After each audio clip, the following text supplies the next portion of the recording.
ก็อ่างกบ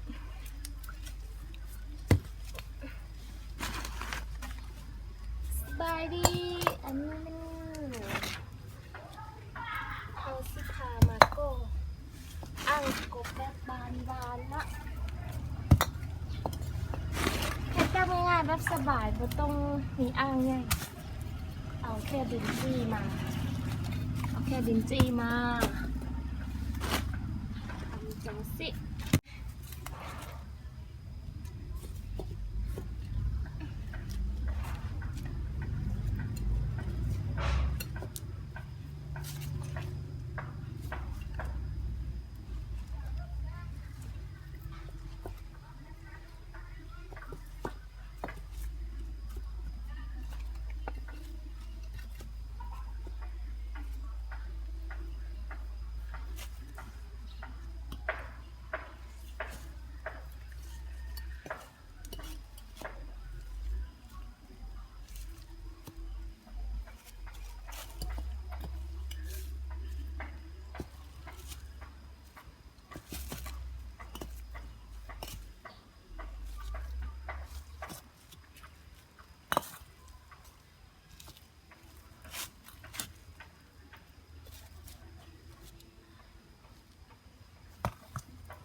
จึงน้อยเขาก็อ่างแล้วก็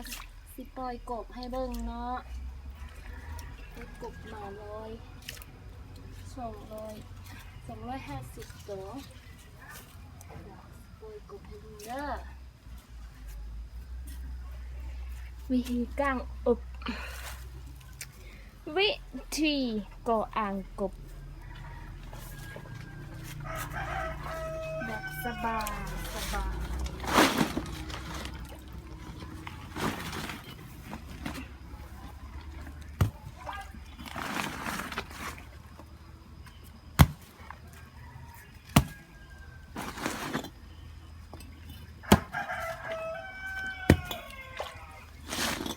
ต้นไม้เด้อ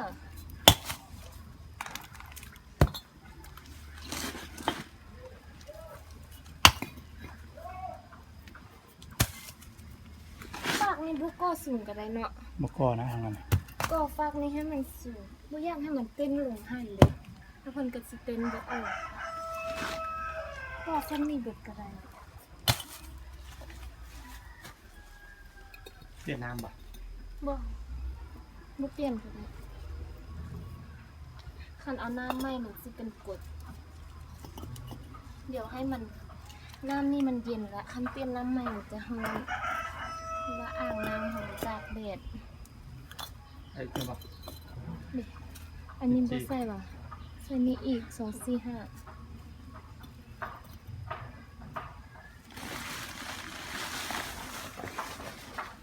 บ่อยากให้กบใหญ่เต็มเข้า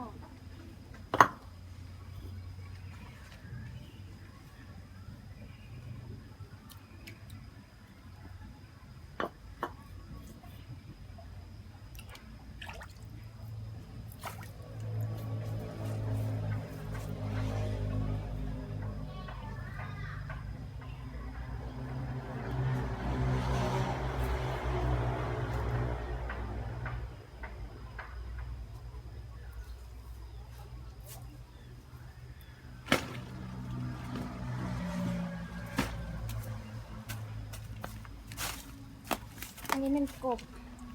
บที่เราจะปล่อยเนาะเลี้ยง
ลิ้นจี้ที่ว่าใส่ก่ออ่างกบเนาะ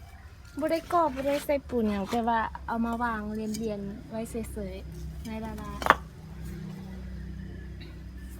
อันนี้ก็เอาใส่ให้มันเต็มเลยซะอันนี้เราจะอนุบาลเนาะถ้าว่าเราอนุบาลมันใหญ่แล้วเราจะถอดออกเลยเนาะทีนี้ใส่ผิดเลยต้องให้เต็มสิกล้องจะไม่เห็นวิธีค่ะก็อ่างสิทิ้งเลยเก็บตลาดทันบ่ให้กบใหญ่โดดเข้ากบใหญ่สิโดดเข้ามาได้บ่ เดี๋ยวถึงได้หางกันนิดนึง มันก็ได้คันเฮ็ดนั่นเลยเข้าบ่ได้แล้วเนี่ย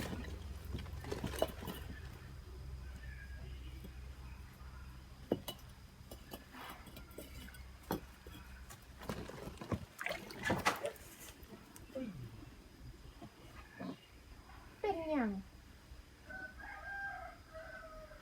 เจ็บอีกแล้วบ่คิดไปเอาอย่างมังหุงใส่ไปคิดไปเอาอย่างมังหุงใส่เป็นเตกันนุดได้หั่นน่ะข้างหลังเจ้าหั่นน่ะหักใส่ไว้เปลี่ยนทรงบ่เปลี่ยนทรงไว้เปลี่ยนทรงขาสั้นไปเฮ็ดเวียงน่ะ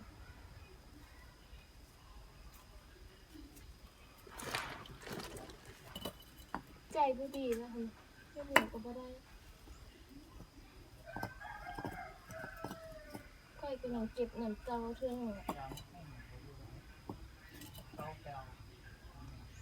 เจ้าไปล่างแล้วเอาผ้าติดบ้านพัน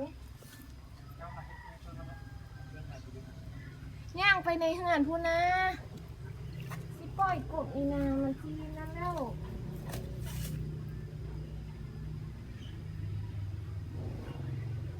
เขาเลิกหรอ